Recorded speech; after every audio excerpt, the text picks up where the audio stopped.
ولنگ ویز میں والدین آتے ہیں جو کئی سال تک جی یہ دکم پیل یا تصادم والے کھیل میں سے گزرتے ہوئے بہت تکلیف اٹھا چکے ہوتے ہیں، ہوں اور ہم نے ان کو بتانا ہوتا ہے کہ دیکھیں نشے کی بیماری کا دوسرا نام تصادم ہے، تو پہلے تصادم ختم کریں گے تو پھر ہم نشے کی بیماری پہ بات کر سکیں گے، ہم اس کی جو روٹ کاز ہے اس پہ بات کر سکیں گے، اس سے بحالی کے چیزوں پہ بات کر سکیں گے۔ جواب دہی جو ہے اس کے جو اجزاء ہیں اس میں احترام اور اس میں نکتہ چینی جو ہے اس سے پرہیز کرنا، اس سے توہین توہین امیزی سے پرہیز کرنا، دفاعیت سے بچنا اور پھر خاموشی میں نہ جانا، یہ بڑا امپورٹنٹ ہے۔ یہ جو سارا پروسیس ہے یہ علاج کے شروع سے ہی شروع ہو جاتا ہے ٹھیک ہے کہ فیملی نے پیشنٹ کو کیسے پروسیس میں لے کر آنا ہے، اس کی جواب دہی کیسے کرنی ہے۔ کاؤنسلر تو ٹرینڈ ہوتے ہیں کہ پیشنٹ کی جواب دہی کیسے کرنی ہے۔ بعض اوقات فیملیز بھی ہاتھ سے نکل جاتی ہیں، سو انہیں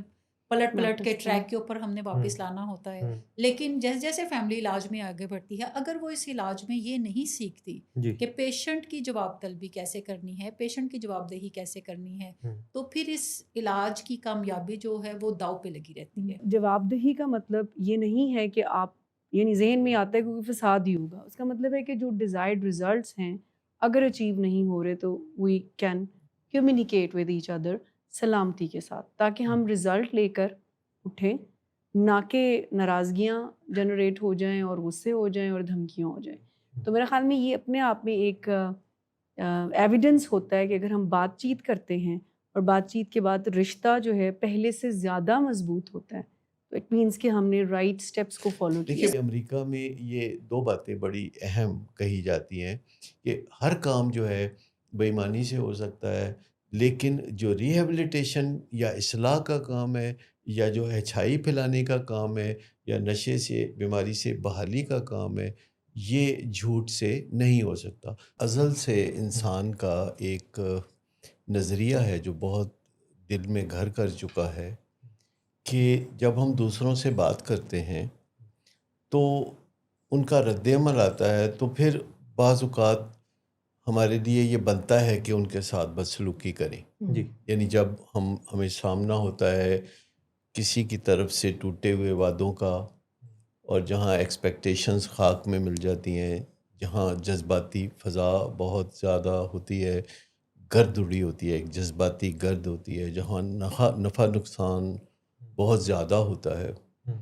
اور اوپینینز آپس میں نہیں مل رہے ہوتے، تو پھر اس کا بے عزتی تھوڑی بنتی ہے۔ بنتی ہے۔ یہ جو ایک سوچ ہے یہ ہزاروں سالوں سے انسانوں کے ذہن میں بیٹھی ہوئی ہے، اور جب وہ بدسلوکی کے لیے پر تول رہا ہوتا ہے تو اندر سے آواز آتی ہے کہ گو ہیڈ، بنتا ہے یہ کرنا تمہارا ایسا۔ اب یہی نظریہ ہے جسے پہلے بدلنے کی ضرورت ہے کہ انسانوں کے ساتھ بدسلوکی کرنا، بے عزتی کرنا نہیں بنتا۔ انسانوں کو سب سے پہلے اپنے انسان ہونے کی پہچان ہونی چاہیے کہ وہ دوسرے جانوروں کی طرح نہیں ہیں، اور ان کے پاس یہ گنجائش موجود نہیں ہے کہ اگر کسی نے ان کی توقعات پہ پانی پھیر دیا ہے یا وعدے توڑ دیے ہیں، یا جو کہا تھا کہ ڈیلیور کروں گا وہ نہیں کیا، شکایات پیدا ہو گئی ہیں، تو یہ رستہ نہیں ہے کہ ان کی بے عزتی کی جائے، یا ان کو دھمکی دی جائے، یا ان پہ غصہ کیا جائے، یا ان کو دھکا دیا جائے۔ اب آپ کا سوال تھا کہ ولنگ ویز میں کیوں بطور خاص اس کی ضرورت ہے۔ جی ولنگ ویز ایک علاج گاہ ہے جو کہ ریہیبلیٹیشن کا کام کرتی ہے، جس میں لوگ اپنی زندگی سنوارنے آتے ہیں، اور ولنگ ویز میں پروفیشنل ہیں جو عرصہ دراز سے یہ خدمات انجام دے رہے ہیں۔ ولنگ ویز میں والدین آتے ہیں جو کئی سال تک جی یہ دکم پیل یا تصادم والے کھیل میں سے گزرتے ہوئے بہت تکلیف اٹھا چکے ہوتے ہیں، اور ہم نے ان کو بتانا ہوتا ہے کہ دیکھیں نشے کی بیماری کا دوسرا نام تصادم ہے، تو پہلے تصادم ختم کریں گے تو پھر ہم نشے کی بیماری پہ بات کر سکیں گے۔ تو تیسری طرف ہمارے پاس جو ہیرو ہے، جو اس کا اصل اس علاج گاہ میں مقام ہے بہت بڑا، وہ ہے نشے کا مریض یا جو کسی سیکیٹرک ڈس آرڈر میں یا تکلیف میں مبتلا ہے، جس کی خاطر اس کے چاہنے والے یعنی اس کے جی گھر والے ہم سے رابطہ کرتے ہیں، جو تھک بھی چکے ہوتے ہیں، پریشان بھی ہو چکے ہوتے ہیں. جی تو ہمیں اپنے مریض کو بھی سکھانا ہوتا ہے، کیونکہ وہ سب سے زیادہ چیمپئن ہوتا ہے اس بات میں کہ جب گھر والے اسے ٹوٹے ہوئے وعدے یاد دلاتے ہیں، نشے کے حوالے سے کچھ نہ کچھ طنز کے تیر چلاتے ہیں، تو وہ چیمپئن ہوتا ہے کہ اپنے گھر والوں کو چار شانے چت کر دے، ان کے ساتھ کوئی منفی باتیں کرے. نیچرلی اگر پیشنٹ جو ہے وہ بہت کوشش کرے کہ لڑائی جھگڑا نہیں کرنا، تو پھر اس کے لیے نشے کا دھندا جاری رکھنا بڑا مشکل ہو جاتا ہے، کیونکہ جب وہ آگے سے اوکھا اوکھا ہو کے بولتا ہے تو فیملی پریشان ہو کے تو تھوڑا سا پسپائی اختیار کر لیتی ہے، اور فیملی جب پسپائی اختیار کرتی ہے تو اس کے پاس وہ اپرچونیٹی ہوتی ہے کہ نشے کا سلسلہ جاری رکھے. کبھی کبھی فیملی بھی غصہ نکالنے کے لیے پھر جب پیمانہ صبر ان کا لبریز ہو جاتا ہے اور وہ پھٹ پڑتے ہیں، اور اس کے بعد ان کے اندر درد اتنا زیادہ اٹھتا ہے کہ وہ اپنے گلٹ کو ٹھیک کرنے کے لیے کچھ نوازشات کرنے پہ اتر آتے ہیں، اور ان کو لگتا ہے کہ وہ نوازشات کرنے کے بعد وہ بڑی آسانی سے زندگی کو آگے جاری رکھ سکیں گے. یہ کمپنسیشن ہے، یہ کمپنسیشن ان کی ہوتی ہے. مجھے یوں لگتا ہے کہ فیملی کی صحت، کسی بھی فیملی کی صحت، کسی بھی آرگنائزیشن کی جو صحت ہے، اور کسی پیشنٹ کی جو سماجی صحت ہے، اس کو ہم میئر کر سکتے ہیں کہ وہ مشکل موضوعات پر اچھے طریقے سے بات چیت کیسے کرتے ہیں. ٹھیک ہے، چاہے وہ کسی آرگنائزیشن بھی کی ہیلپ فیملی کو اور پیشنٹ کو صرف آپ 2 منٹ بات کرتے دیکھ لیں، جیسے کہ ٹچ اینڈ گو میں ہم دیکھتے ہیں تو ہمیں اندازہ ہو جاتا ہے کہ پیچھے کہانی ساری کیسے چل رہی ہے. ابھی پچھلے دنوں ہمارے کسی سینٹر میں ایک والدہ اپنے بیٹے سے ملنے آئیں. ٹھیک ہے، تو بیٹے نے آگے سے تھوڑا بہت جیسے منفی رویہ اختیار کیا. تو ملاقات ختم ہوئی تو انہوں نے ہمارے ڈائریکٹر صاحب کو کہا کہ میں تو چاہتی ہوں کہ یہ مر ہی جائے، 2-4 دن غم اٹھا کے میں نارمل زندگی کی طرف چل پڑوں گی، تو مجھے تو بس یہ ہے کہ یہ بس اللہ انہوں پردہ ہی دے دے. تو یہ کہہ کے تو وہ آنسوؤں کے ساتھ چلی گئیں. لیکن شام کو 6 بجے انہوں نے فون کیا چند گھنٹے کے بعد کہ امریکہ سے چاکلیٹ آئے ہیں جو میرے بیٹے کے بڑے پسندیدہ ہے، تو وہ میں آپ کے لیے اور بیٹے کے لیے بھجوا دوں. اب اس ایک تیر میں کتنے نشانے ہیں. آپ کے لیے سے مراد ہے کہ وہ چاکلیٹ آگے پہنچ جاتے ہیں. لیکن کئی چیزیں ہوتی ہیں جن کے بارے میں ہم ایک ہی لفظ استعمال کرتے ہیں، لیکن ایکچولی میننگ اس کے ہمارے اندر فرق ہوتے ہیں. مثال کے طور پر ہم سمجھتے ہیں کہ غصہ حرام ہوتا، تو ہم کہتے ہیں غصہ حرام ہے، لیکن ہم نے پتہ ہوتا ہے کہ یہ ہم نے کرنا بھی ہے، کیونکہ غصہ مردوں کا تو زیور ہوتا ہے،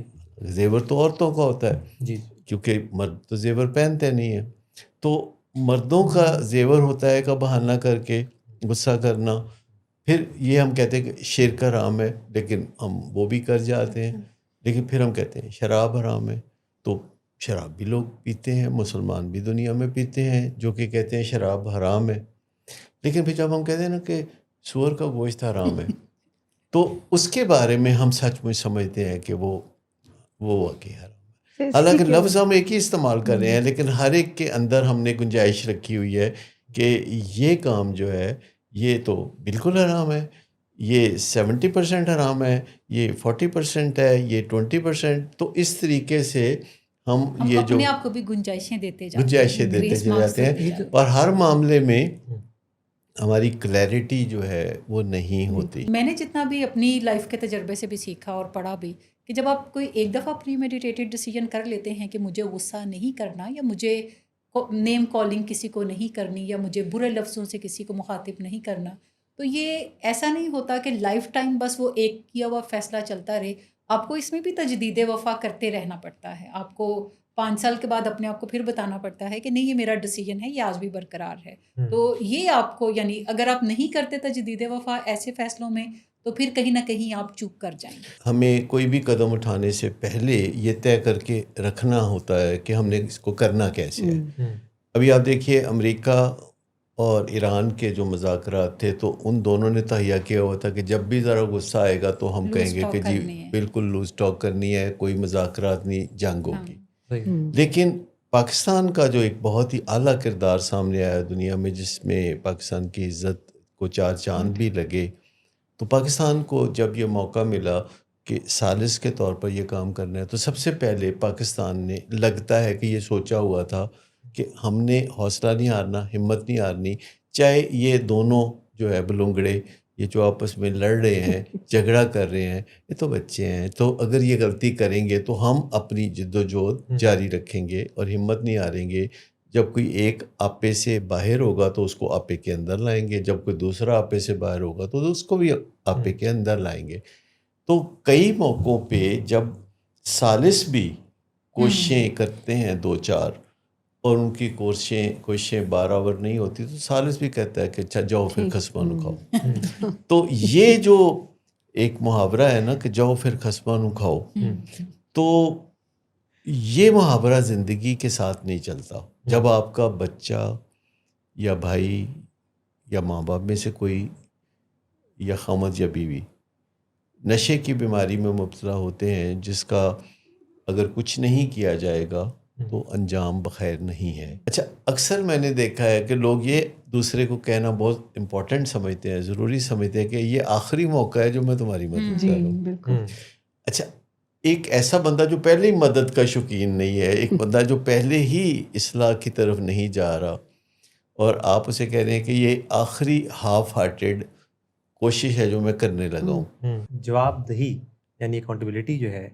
اس کا اصل مطلب کیا ہے؟ میں یہ بتانا چاہوں گا کہ جواب دہی کیوں ضروری ہے. ہر انسان کی زندگی میں کچھ نہ کچھ معاملہ ہوتا ہے جو ادھورا ہوتا ہے، یعنی ہم چاہتے ہیں کہ بات جو ہے وہ ہماری مانی جائے، اس سے ہماری ایک سپریمیسی، چاہے ہمیں پلے سے کسی کو چکن کڑھائی کھلا کے بات بنوانی پڑے یا کسی کے اوپر کوئی گفٹ کسی کو دیں،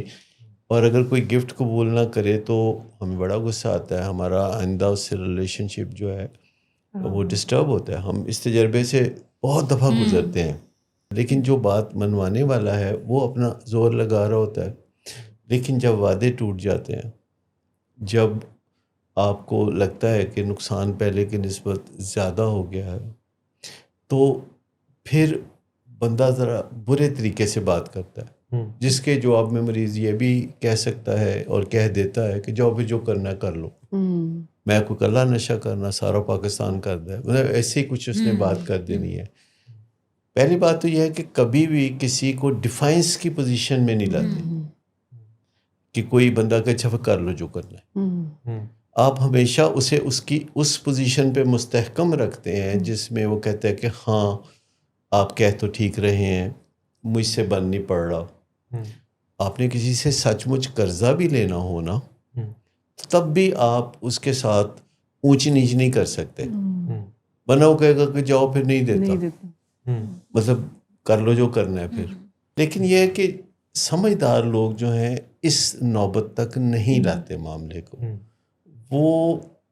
کسی سے قرضہ لینا ہو یا وعدہ پورا کرنا ہو یا کوئی امن قائم کرنے کی کوشش ہو یا بیماری سے نکلنے کا معاملہ ہو،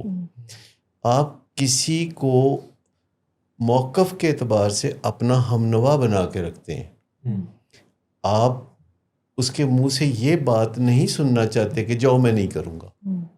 کیونکہ یہ پھر آپ سمجھے کہ بہت کئی پچھلے قدموں پہ چلے جائیں گے. لیکن اگر کوئی وعدہ کرتا ہے اور توڑتا ہے تو اس کا علاج ہے کہ پہلے تو آپ مشکل گفتگو میں مہارت حاصل کرتے ہیں اور کسی کو وعدہ کرنے کی طرف لاتے ہیں. لیکن جب وعدہ کر کے وہ توڑتا ہے تو پھر اب آپ وہ فن سیکھتے ہیں کہ کسی کے ساتھ حساب کتاب یا جواب دہی کیسے کریں. جواب دہی یہاں آتی ہے کہ جب کوئی مینیجر اپنے ماتحتوں سے ڈیل کر رہا ہوتا ہے یا کوئی ڈاکٹر اپنے مریضوں سے ہدایات پہ عمل کرانا چاہتا ہے، تو اس کے لیے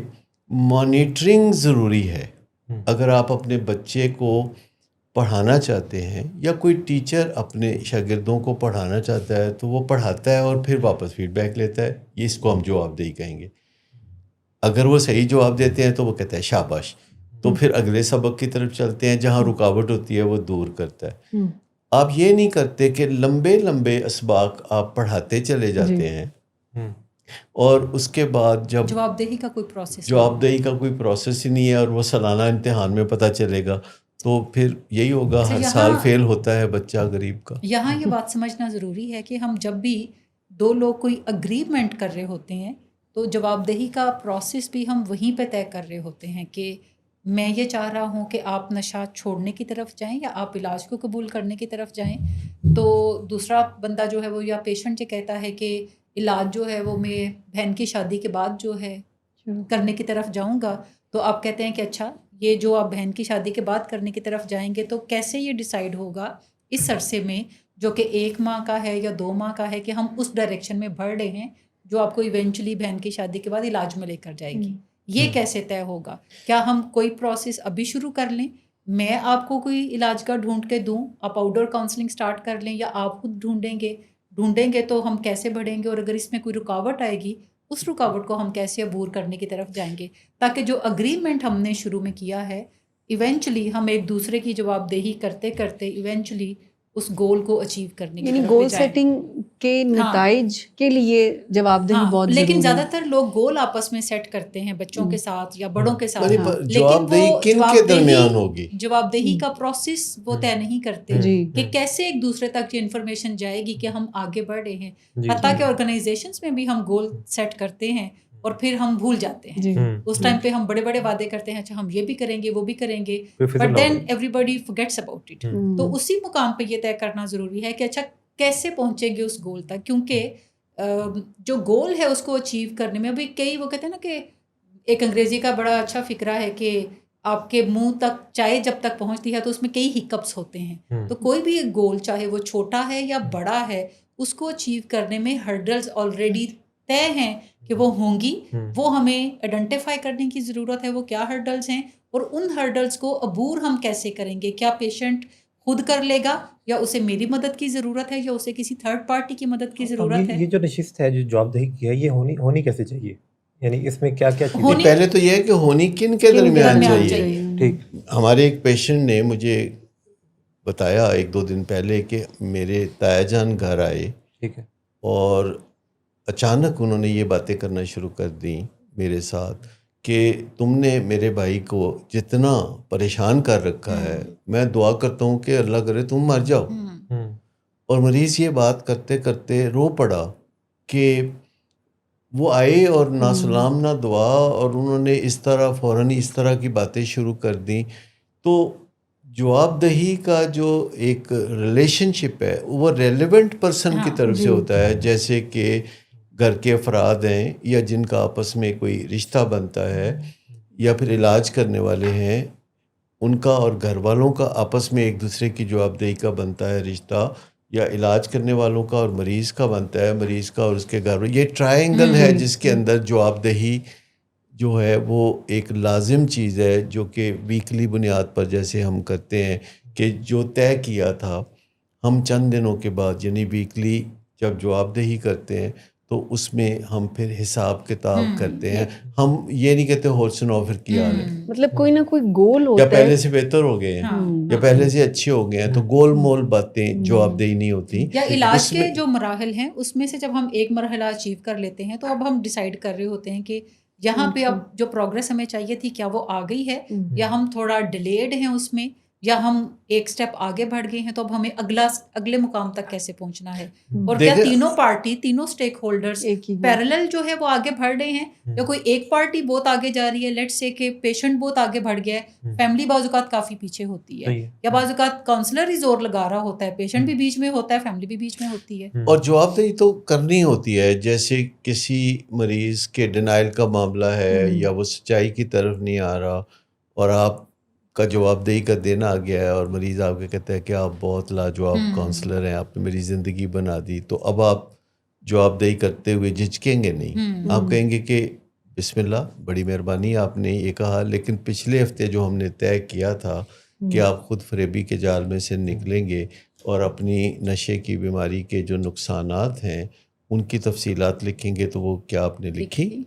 یا آپ گھر والوں کو پوچھتے ہیں کہ جو ہم نے پچھلی دفعہ طے کیا تھا کہ آپ مریض کے ساتھ جو ہے وہ سابقہ معاملات یعنی انٹرونشن ڈیٹا جس کی بنیاد پر آپ نے داخلے کا فیصلہ کیا تھا، کیا آپ نے وہ لکھا، یا اب بھی آپ کے دل میں ہے کہ امریکہ سے آئے ہوئے چاکلیٹ آپ نے دینے ہی دینے ہیں مریض کو، یا بعض اوقات گھر والے بھی وہ تل جاتے ہیں کہ اچھا ڈرائی فروٹ ہم آپ کے پاس رکھوا دیتے ہیں، آپ 3 دانے کاجو کے اور 2 دانے بادام کے ایک دن چھوڑ کے ایک دن دے دے تو ہم پھر بھی خوش ہو جائیں گے. تو یہ ساری چیزیں جو ہیں یہ جواب دہی کا معاملہ نہیں ہے، یہ جو ہے وہ آپ پٹری سے اترے ہوئے. تو ہمیں فوکسڈ رہنا ہوتا ہے معاملے میں، کیونکہ جب ہم ایک چیز کی طرف توجہ رکھتے ہیں تو کامیابی کی شرح بہت اوپر چلی جاتی ہے، اور جب ہم 5 چیزوں کی طرف توجہ دیتے ہیں تو 33 پاسنگ مارکس بڑے مشکل سے مل پاتے ہیں. تو جواب دہی حساب کتاب کرنا یہ ہمارے ذہن میں اگر ہوتا ہے، جیسے کہ اگر ہمارے ذہن میں یہ بھی ہوتا ہے نا کہ سال کے آخر میں امتحان ہونا ہے تو ہم پھر بھی کچھ پڑھتے ہیں، اگر یہ بھی نہ ہو ہم کہیں بھروسہ کرنا چاہیے. اپنے بچے ہیں، بہت پیارے بچے ہیں، تو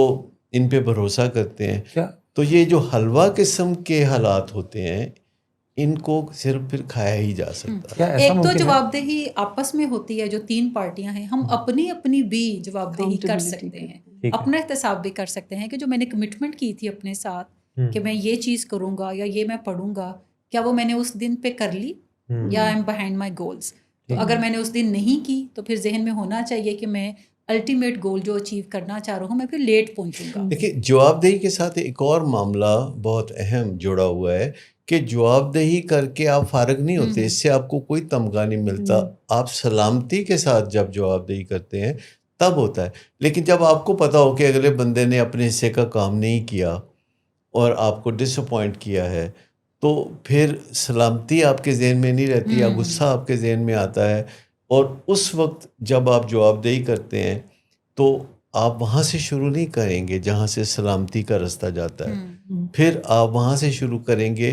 جہاں سے آپ کا دل ٹھنڈا ہوتا ہے. بہت سارے پیرنٹس کو ہم کہتے ہیں ڈاکٹر صاحب کہہ دیتے تسی ٹھیک ہو، لیکن دل ٹھنڈا نہیں ہوتا، ٹھنڈ نہیں پن جد کر کے رکھ کے بےزتی نہ کی جائے. اچھی جواب دہی وہ ہے جو دوسرے کو بھی بوجھ سے آزاد کرے اور خود آپ کو بھی، اور آپ کے تعلقات پہلے سے اچھے ہو جائیں. بلکہ اچھی جواب دہی کی لیٹمس ٹیسٹ یہی ہے کہ کیا اس کے بعد آپ کے تعلقات کا کیا بنا. یعنی اس سے ہی اندازہ ہوگا کہ جواب دہی کا رائٹ ٹول ہم نے استعمال کیا ہے. یا فیملی کو بہرحال یہ سیکھنا پڑے گا کہ وہ کاؤنسلر سے یا ادارے سے جواب دہی کر سکے. اگر وہ کاؤنسلر یا ادارے سے جواب دہی نہیں کر سکتا تو پھر فیملی پیشنٹ سے بھی نہیں کر سکے گا. اچھا اس میں جو لیول ہیں وہ 3 ہیں، یعنی تینوں جو فریق ہیں ان کے لیے ایک ذاتی حساب کتاب ہے یا خود احتسابی ہے جس کو ہم کہتے ہیں، یہ پہلا لیول ہے. پھر یہ کہ تینوں فریق جو ہیں ان میں سے 2 فریق جب بھی بیٹھیں گے تو وہ ایک دوسرے کے ساتھ حساب کریں گے، اور پھر ایک لیول ہے کہ تینوں فریق جب اکٹھے بیٹھیں گے تو وہ حساب کتاب کریں گے. اور ہمارے ہاں وہ ایک بڑا فورم بھی ہے جس میں تمام پیشنٹس، تمام فیملیز اور تمام پروفیشنل بیٹھتے ہیں، جو کہ ہفتے میں 3 دفعہ ہے. اچھا یہ بہت انوکھا لگتا ہے کیونکہ جب آپ کام ایک بہت ریگولر ردم میں کر رہے ہوتے ہیں اور 10 سال سے کر رہے ہوتے ہیں تو آپ کو بہت آسان لگنے لگتا ہے. جیسے ہم ہفتے میں 3 دفعہ تقریباً کوئی 250 لوگ جس میں پیشنٹس، ان کے فیملی ممبرز اور سارے پروفیشنلز ہوتے ہیں، تو وہ بات کر رہے ہوتے ہیں بہت ہی پرامن ماحول میں. اور وہ ساری بات چیت جو ہوتی ہے وہ جواب دہی کے زمرے میں آتی ہے. جب سٹیج سے پروفیشنلز جواب دہی کر رہے ہوتے ہیں اور آڈینس میں سے پیشنٹس اور ان کے فیملی ممبر جواب دہی کر رہے ہوتے ہیں، تو یہاں سے جو ہے علاج کا جو معیار ہے وہ اوپر جا رہا ہوتا ہے. اور پھر جو پیشنٹ کے ساتھ فیملی ملتی ہے، ٹچ اینڈ گو میٹنگ ہی ہوتی ہے، تو تینوں فریق موجود ہوتے ہیں، ایک کاؤنسلر، ایک ماں باپ اور ایک پیشنٹ جو کہ کل ہی آیا ہے، تو ان کے درمیان بھی ایک ٹرائنگولر جواب دہی چل رہی ہوتی ہے۔ اچھا، یہ جو سارا پروسیس ہے یہ علاج کے شروع سے ہی شروع ہو جاتا ہے ٹھیک ہے، کہ فیملی نے پیشنٹ کو کیسے پروسیس میں لے کر آنا ہے، اس کی جواب دہی کیسے کرنی ہے. کاؤنسلر تو ٹرینڈ ہوتے ہیں کہ پیشنٹ کی جواب دہی کیسے کرنی ہے. بعض اوقات فیملیز بھی ہاتھ سے نکل جاتی ہیں، سو انہیں پلٹ کے ٹریک کے اوپر ہم نے واپس لانا ہوتا ہے. لیکن جیسے جیسے فیملی علاج میں آگے بڑھتی ہے، اگر وہ اس علاج میں یہ نہیں سیکھتی جی کہ پیشنٹ کی جواب طلبی کیسے کرنی ہے، پیشنٹ کی جواب دہی کیسے کرنی ہے، تو پھر اس علاج کی کامیابی جو ہے وہ داؤ پہ لگی رہتی ہے. ٹھیک ہے، یعنی یہ ایک ایسی سکل ہے جو کہ ہر صورت انہیں بہرحال جلد یا بدیر یہ سیکھنا ہی پڑتا ہے کہ ہم نے اپنی خود احتسابی کا عمل کیسے کرنا ہے، اور ہم نے جو پیشنٹ ہے اس کی جواب دہی کا عمل کیسے کرنا ہے. ٹھیک ہے. مشکل بات چیت جو ہے وہ سلامتی کے ساتھ کیسے کرنی ہے، اچھا، یہ بھی اس میں سیکھنا پڑتا ہے. ایک پہلو یہ بھی ہے کہ جب جواب دہی کا معاملہ آتا ہے تو ہمیں چند چیزوں کا خیال رکھنا ہوتا ہے، جیسے کہ ایک غیر مشروط احترام اپنے کلائنٹ کا یا اپنے پروفیشنل کا جس کو آپ نے کام سونپا ہے، یا اپنے لوڈ ون کا جس کا نشے کی بیماری کا مسئلہ ہے. تو غیر مشروط جو احترام اور پیار ہے یا جو بھی رشتے کی نزاکت ہے اس کو دیکھنا بہت امپورٹنٹ ہے. دوسری بات ہے کہ جواب دہی سے قیامت نہیں آئے گی اگر آپ دفاعیت میں نہیں جائیں گے. اگر آپ کی اپنی عزت نفس بہتر ہو رہی ہے تو جواب دہی سے یہ عمارت نیچے نہیں جا گرے گی، بلکہ آپ کو پتہ ہوگا کہ مجھے ٹارگٹ نہیں کیا جا رہا، کسی کمی یا کمزوری کو یا کسی ایسی چیز کو ٹارگٹ کیا جا رہا ہے جو کہ وجود نہیں رکھ رہی اور جس کے وجود کی ضرورت ہے. تو دفاعیت میں نہیں جانا. آپ اگر سمجھتے ہیں کہ دوسرے کی جواب دہی جو ہے وہ فیکٹس پہ مبنی نہیں ہے تو آپ ایک دفعہ کہہ سکتے ہیں، نفی میں جواب آپ دے سکتے ہیں،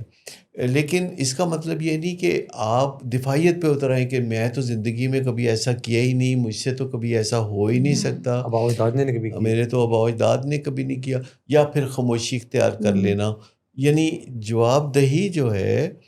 اس کے جو اجزاء ہیں اس میں احترام اور اس میں نکتہ چینی جو ہے اس سے پرہیز کرنا، اس سے توہین امیزی سے پرہیز کرنا، دفاعیت سے بچنا اور پھر خاموشی میں نہ جانا، یہ بڑا امپورٹنٹ سر ہے. اگر یہ پتہ ہو، جیسے جواب دہی کے دوران پتہ ہے کہ سامنے جس سے جو پوچھا جا رہا ہے وہ اس میں غلط بیانی کر رہا ہے یا وہ سفید اس چیز سے انکار کر رہا ہے جس کے بارے میں آپ کے پاس کوئی ٹھوس ثبوت موجود ہے، تو ایسے میں پھر اپنے جذبات کے اوپر کنٹرول رکھنا یا وہ چیز، تو وہ کیسے کیا؟ دیکھیں، جذبات پہ کنٹرول رکھنا تو ایسے میں بھی ضروری ہے اور ویسے میں بھی ضروری ہے اور تیسے میں بھی ضروری ہے. ٹھیک ہے، اگر فضا میں جذباتی گرد اڑے گی تو کام تو سارا خراب ہو جائے گا. صحیح، تو یہ تو پری میڈیٹیٹڈ ڈیسیژن ہے جو کہ جب آپ یہ ٹرائنگولر کام شروع کرتے ہیں تو فیملی سے آپ بات کر لیتے ہیں کہ دیکھیے یہ جو منصوبہ ہے اس میں جو لوگ بھی فریق ہیں ان کے لیے لازم ہے کہ وہ سچ بات پہ چلے. یہ شروع سے ہی ایک کانٹریکٹ جیسے آپ سمجھ لیں، نان ریٹن کانٹریکٹ ہوتا ہے کہ دنیا میں تمام لوگ جو آپس میں مل کے منصوبے چلاتے ہیں وہ بے شک جھوٹ بھی بولے تو ان کے کام چلتے رہتے ہیں. دنیا کے کام جھوٹ سے رکتے نہیں ہیں، چلتے رہتے ہیں. لیکن نشے کی بیماری کا جو معاملہ ہے، چاہے والدین اپنے پیارے کے لیے کچھ کر رہے ہوں یا کوئی لوڈ ون جو ہے اپنی نشے سے بحالی کی جد و جہد کر رہا ہو یا کوئی علاج کرنے والے ہوں، یہ جو ہے نا تینوں فریق، یہ جھوٹ کے ساتھ پنپ نہیں سکتے، نشو و نما نہیں پا سکتے. یہ امریکہ میں یہ دو باتیں بڑی اہم کہی جاتی ہیں کہ ہر کام جو ہے بے ایمانی سے ہو سکتا ہے، لیکن جو ریہیبلیٹیشن یا اصلاح کا کام ہے یا جو اچھائی پھیلانے کا کام ہے یا نشے سے بیماری سے بحالی کا کام ہے، یہ جھوٹ سے نہیں ہو سکتا. دوسری بات یہ کہی جاتی ہے کہ ہر بیماری کا علاج ہو سکتا ہے اور اس میں اللہ کی مدد ملے نہ ملے وہ کر لیتے ہیں. ہم لوگ سٹینٹ ڈال لیتے ہیں، ہم شوگر کنٹرول کر لیتے ہیں، ملیریا کنٹرول کر لیتے ہیں، لیکن نشے کی بیماری میں یہ کہا جاتا ہے کہ خدا کے فضل کے بغیر، خدا کی مدد کے بغیر، ایز وی انڈرسٹینڈ گاڈ، یہ کام نہیں ہو سکتا. تو یہ جو پہلو ہے اس پہ بہت زیادہ توجہ دینے کی ضرورت ہے کہ امریکہ میں بھی باقاعدہ کہا جاتا ہے کہ نشہ چھوڑنے میں مشکلات ہیں تو اللہ سے مدد مانگیں. باقی کسی بیماری میں وہاں کوئی ڈاکٹر اس قسم کے کلمات نہیں کہتا. تو جیسے ولنگ ویز میں ہم جیسے ٹرائی اینگل کاؤنسلنگ یا پروفیشنل فیملی اور پیشنٹ کی بات کرتے ہیں اور ان کو سکھاتے ہیں پہلے لیول جیسے آپ نے کہا پروفیشنل اور پھر فیملی پھر پیشنٹ. سب سے پہلے یہ بھی ذہن میں آتا ہے جب ہم اکاؤنٹیبلٹی یا جواب دہی کی بات کرتے ہیں نا تو ذہن میں یہ آتا ہے کہ کوئی فساد ہی ہے. اب یہاں پہ جو ہم پریکٹس کرتے ہیں ڈے ون سے جب فیملی ٹچ اینڈ گو کے لیے آتی ہے اور ہم اس سے پہلے ایڈمیشن سے پہلے ہی فیملی کو بتاتے ہیں کہ یہ پورا ہمارا اسٹرکچر ہے جس میں آپ ملیں گے. پہلے ملاقاتوں کی نوعیت ایسی ہوئے گی یعنی آپ تھوڑے ٹائم کے لیے جس کو ٹچ اینڈ گو میٹنگس کہتے ہیں پھر سپروائز ہوئیں گی, اس کا بھی ایک ایجنڈا ہوگا. پھر کوئی ایسی بات چیت ہوگی جس کو ہم کہتے ہیں انڈسکسیبل کو ڈسکسیبل بنانا باقاعدہ ان ایجنڈوں پر, اور آہستہ آہستہ پھر آپ انسپروائز میں جائیں گے. تو جواب دہی کا مطلب یہ نہیں ہے کہ آپ یعنی ذہن میں آتا ہے کیونکہ فساد ہی ہوگا. اس کا مطلب ہے کہ جو ڈیزائرڈ ریزلٹس ہیں اگر اچیو نہیں ہو رہے تو we can communicate with each other سلامتی کے ساتھ تاکہ ہم رزلٹ لے کر اٹھیں, نہ کہ ناراضگیاں جنریٹ ہو جائیں اور غصے ہو جائیں اور دھمکیاں ہو جائیں. تو میرے خیال میں یہ اپنے آپ میں ایک ایویڈنس ہوتا ہے کہ اگر ہم بات چیت کرتے ہیں اور بات چیت کے بعد رشتہ جو ہے پہلے سے زیادہ مضبوط ہوتا ہے تو اٹ مینس کہ ہم نے رائٹ سٹیپس کو فالو کیا. دیکھیے اس میں ایک پروفیشنلز چیز کے جو طور بار پر بار اپنے آپ کو بتانے کی ضرورت ہوتی ہے اور فضا میں اس چیز کو رکھنے کی ضرورت ہے کہ ہمارا گول میوچل ہے, ہمارا مقصد ایک ہے. ہم پارٹیاں تین ہیں لیکن تینوں پارٹیوں کا مقصد ایک ہے, جس میں کاؤنسلر اور فیملی کو وہ مقصد کافی واضح نظر آتا ہے لیکن پیشنٹ ابھی اس ویگ مقصد کے ساتھ ہے جس کو ایونچولی فیملی اور کاؤنسلر دونوں نے مل کے جو دبی چاہت ہے پیشنٹ کی ٹھیک ہونے کی اس کو ابھارنا ہوتا ہے. اور وہ علاج میں انڈور سے آؤٹ ڈور کے بیچ میں جب وہ سفر کر رہا ہوتا ہے یا ٹرانزیشن میں جاتا ہے تو یہ جو دبی خواہش ہے یہ آہستہ آہستہ ابھر کر سامنے آتی ہے. لیکن جب ہم فضا میں یہ بات ضرور رکھتے ہیں ایک دوسرے سے بات کرتے ہوئے, ایک کہ میرا رشتہ کیا ہے جس سے میں بات کر رہا ہوں, دوسرا میرا مقصد کیا ہے, کیا کاؤنسلر کا بھی وہی مقصد ہے جو میرا ہے بطور فیملی یا بطور پیشنٹ. تو اگر مقصد ایک ہے تو بعض اوقات ہمیں اسٹریٹجیز پہ اختلاف ہو سکتا ہے کہ how we are going to achieve that purpose. تو اسٹریٹجیز جو ہیں وہ ہم ڈسکس کر سکتے ہیں کہ کیا کام کرے گی کیا نہیں. اچھا, یہاں میں ایک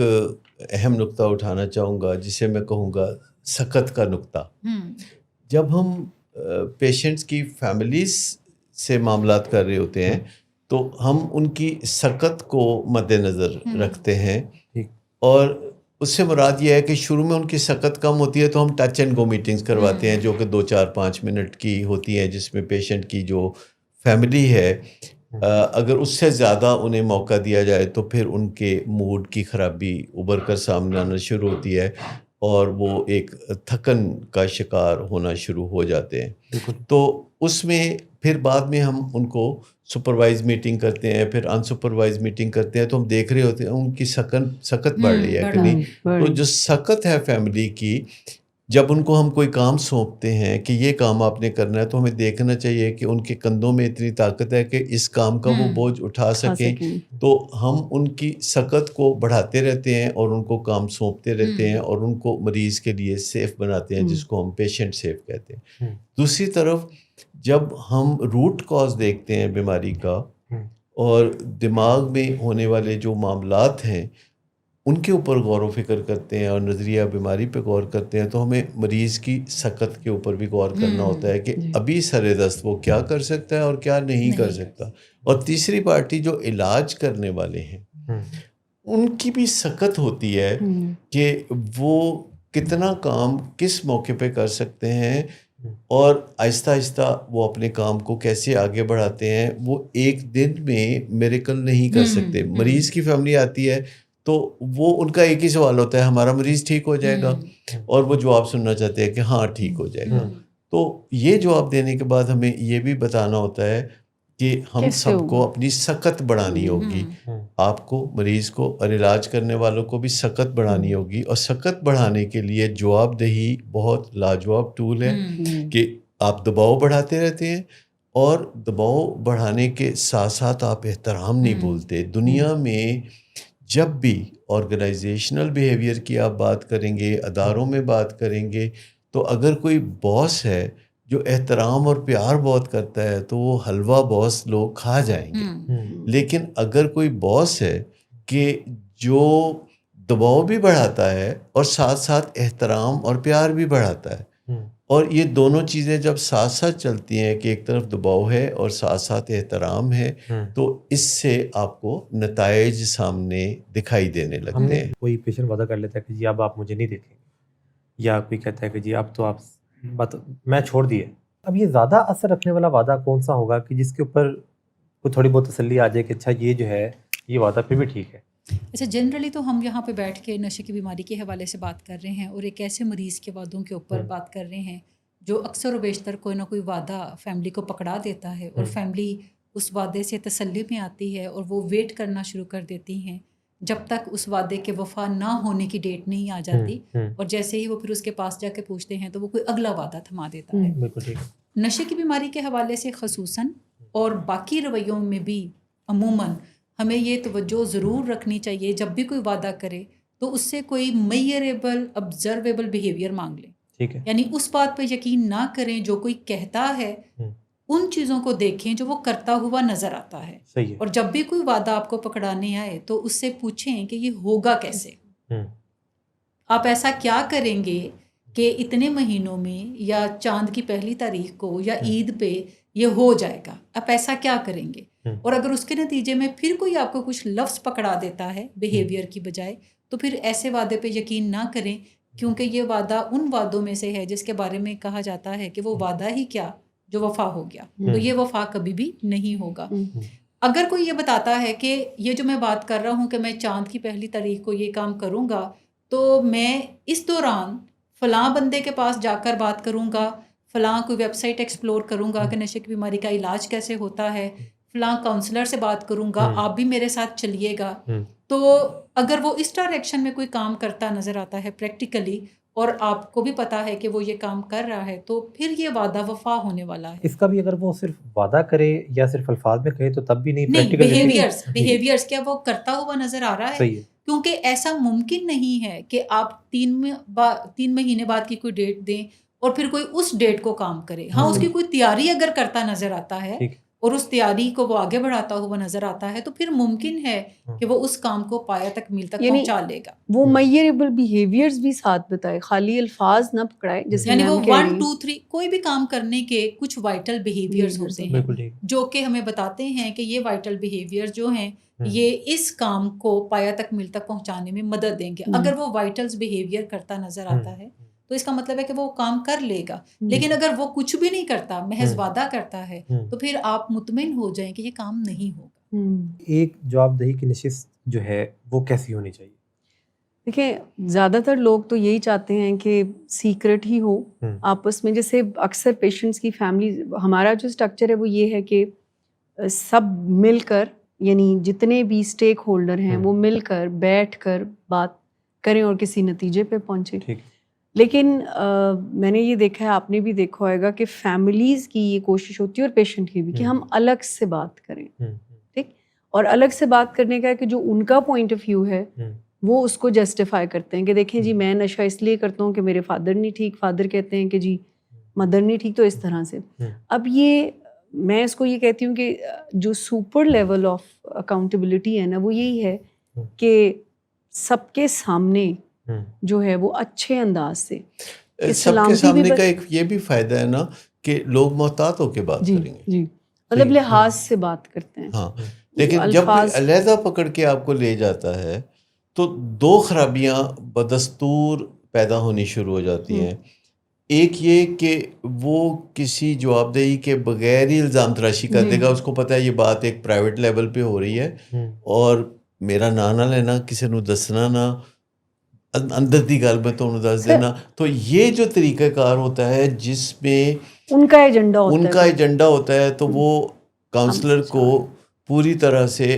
اپنے ساتھ ملانے والی جو ایک بات ہے وہ ایک کرنا چاہتے ہیں. وہ یہ ثابت کر رہا ہوتا ہے، جو بتا رہا ہوتا ہے کہ دیکھیں جی میں کتنا مہان ہوں، قصور ان لوگوں کا. اچھا، اب کاؤنسلر کے پاس اس وقت ایک پھر ٹریپ ہوتا ہے جس میں وہ جا گرتا ہے، گڑھا ہوتا ہے وہ کہتے اچھا ہاں ہاں جی اچھا ٹھیک. رپور کے اچھا چکر وہ رپور کے چکر میں بھی نہیں, اگر وہ خاموش بھی رہتا ہے تو لگتا ہے کہ یہ Validation تائید ہو ہے, رہی یہ ہے. بالکل ویلیڈیشن صحیح ہے. کہہ رہے ہیں. تو کہتے ہیں نا جس پنڈ نہیں جانا ہوتا پتہ بھی نہ پوچھو. مطلب کوئی بھی الگ سے جب بات کرنا چاہے تو بولے کہ چونکہ معاملہ آپ کا ذاتی نوعیت کا نہیں ہے, یہ پورے گھر کا معاملہ ہے کہ آپ کا پیارا نشہ کرتا ہے. اگر آپ اب مجھ سے بات کرنا چاہتے ہیں جس پہ آپ نے ٹرسٹ کیا ہے کہ وہ اس مسئلے کو حل کرے گا, تو پھر آپ سامنے بات کر دیجئے, آپ ذرا تھوڑا احترام ڈال لیجئے. میں کوشش کروں گا کہ آپ کے درمیان جھگڑا بھی نہ ہو, میں بطور کاؤنسلر جو ہے معاملات کو سنبھال لوں گا. لیکن اب سوال سب سے اہم یہ ہے جو پہلے تھوڑی دیر میں نے ذکر کیا کہ سچ کا بول بالا ضروری ہے اس بیماری کے علاج میں. باقی باتوں میں لوگ اب اگر نہیں بولنا چاہتے سچ تو یہ ان کی اپنی ثوابدید ہے, ان کے کام ہو جاتے ہوں گے تو وہ اس لیے سچ نہیں بولتے. لیکن میں اپنے طویل تجربے کی روشنی میں بتاتا ہوں کہ علاج کرنے والے, نشے کے مریض اور ان کے فیملی ممبر سچ کے علاوہ کوئی بھی رستہ اختیار کریں گے تو وہ بند گلی میں چلا جائے گا, اس سے کوئی رستہ نہیں ملے گا. اور یہ میں کوئی اخلاقی بات نہیں کر رہا, یہ میں اخلاقیات کے دائرے میں رہتے ہوئے بات نہیں کر رہا, میں علاج کے اندر رہتے ہوئے سائنٹیفک بات کر رہا ہوں کہ اس علاج کے اندر رہتے ہوئے جھوٹ کی گنجائش کوئی نہیں. اور باقی بھی بہت سے ایسے علاج ہیں جس میں جھوٹ سے معاملات بگڑ سکتے ہیں,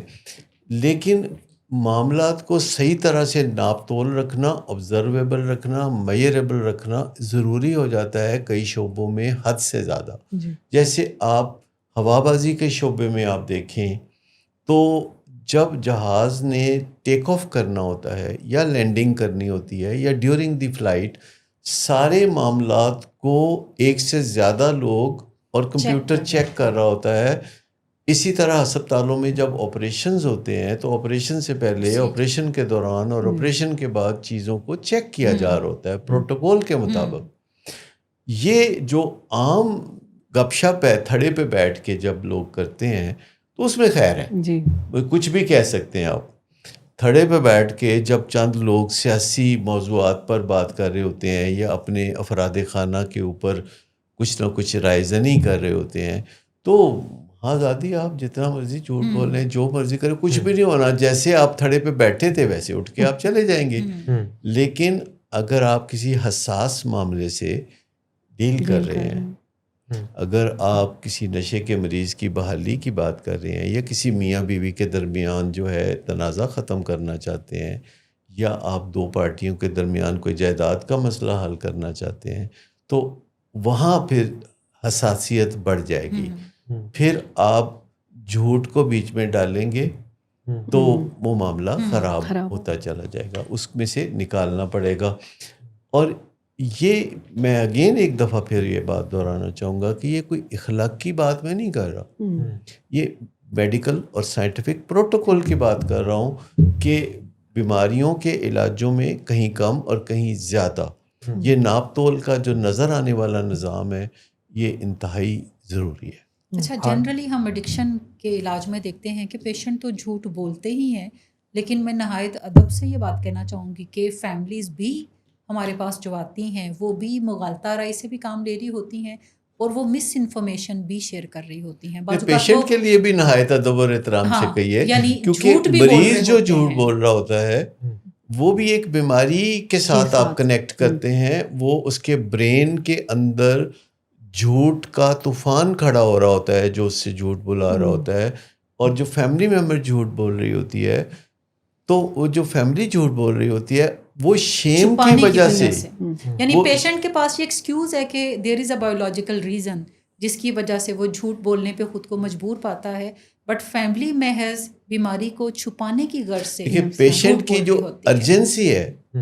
کہ مجھے فوری نشہ چاہیے, آج ابھی لازمی چاہیے, یہ اسے بیک بارو اور سٹیل اور لائی کی طرف لے کے جائے گا. اور فیملی کا جو مسئلہ ہے وہ یہ ہے کہ اسے لگتا ہے کہ وہ دنیا کی نظر میں کمتر ہو گئی ہے اگر ان کی فیملی میں کوئی نشے کا مریض ہے, اور یہ شیم کا جو ایلیمنٹ ہے انہیں جھوٹ بولنے پہ پرپیچولی مجبور کر رہا ہوتا ہے. دوسرا اس میں ایک چیز جو مجھے سمجھ آتی ہے کہ جب بھی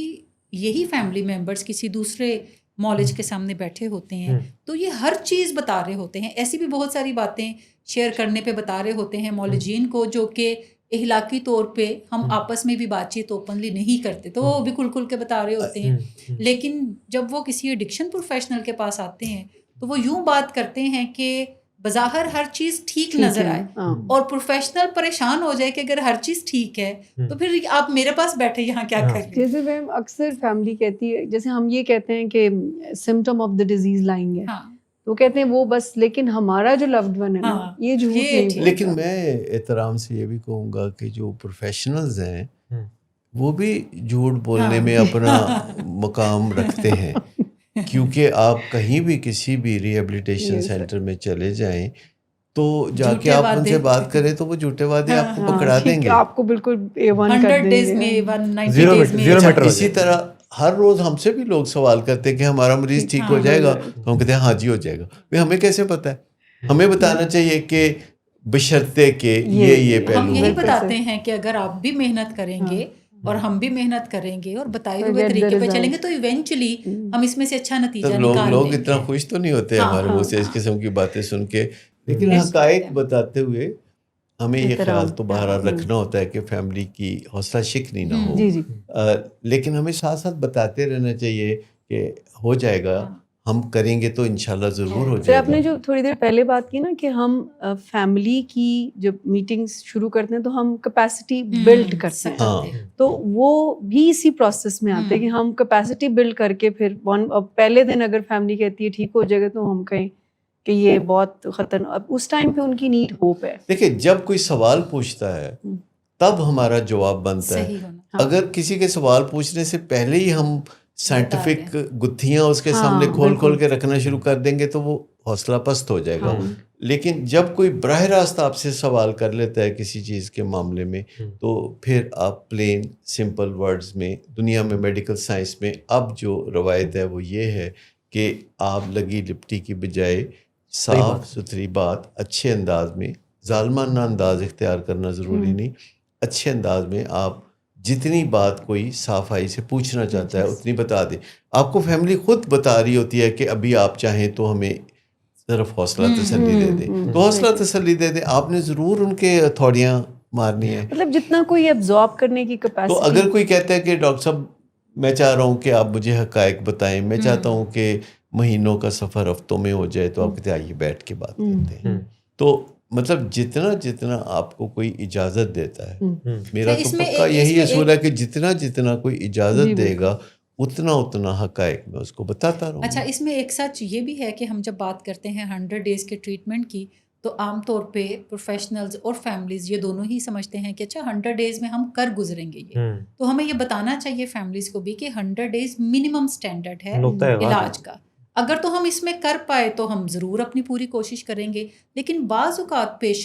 کچھ پیشنٹس کو ناٹ ایوری پیشنٹ, کچھ پیشنٹس کو 100 ڈیز سے بھی آگے علاج کی ضرورت پڑتی ہے. تو اگر کسی پیشنٹ کو پڑے گی تو ہمیں ڈیفینیٹلی ڈیز ایکسٹینڈ کرنے ہوں گے. یعنی 100 ڈیز کو یہ ایک مارک نہیں ہے کہ ہر پیشنٹ 101 ڈے پہ ڈسچارج ہو رہا ہوگا. میکسیمم پیشنٹ ضرور ہونے چاہیے, بٹ 20% ایسے پیشنٹ ہیں جنہیں پروٹریکٹڈ ودرالز ہو رہے ہوتے ہیں, یا جن کا برین اتنا ایکٹیو شروع میں نہیں ہوتا ڈیو ٹو لانگ ٹرم جو ایڈکشن کے نتائج ہوتے ہیں اس کی وجہ سے, یا پھر کم عرصے میں نشہ بہت زیادہ کیا ہوتا ہے, طاقتور نشہ ایسا کیا ہوتا ہے جس سے برین ڈیمیج ہے. تو یہ پیشنٹ کی پروگریس آپ کو بتا رہی ہوتی ہے کہ یہ کیسے معاملہ آگے بڑھے گا. ہم 100 ڈیز میں یہ مسئلہ جو ہے جو بیئر منیمم ہمیں چاہیے ہم اس تک پہنچیں گے, یا ہمیں اس میں بھی کچھ ایکسٹینشن کی طرف جانا چاہیے. میں کہتا ہوں کہ منہ میں آئی ہوئی بات رہتی نہیں ہے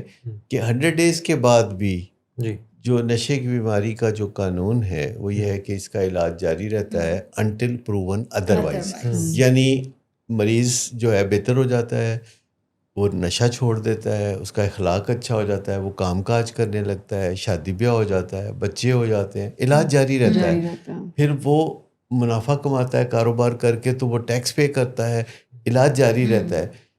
علاج اس وقت رکتا ہے جب مریض خود اپنے ہاتھ میں علاج کو پوری طرح سمجھ کے پکڑ لیتا ہے، جب وہ سیلف ریلائنٹ ہو جاتا ہے جب وہ اپنی اپنے لیے نشے سے محفوظ ہو بحالی جاتا کے ہے۔ معاملے میں، کیونکہ آج کل بہت سارے ریسورسز ہیں کہ کوئی مریض اگر کچھ سال نشے کی بیماری میں رہا ہے، پھر علاج کے تجربے میں سے گزرا ہے، تو وہ بذات خود اپنے لیے اپنی ضرورت کا ڈاکٹر بن جاتا ہے۔ اور اپنے لیے محفوظ ہو جاتا ہے۔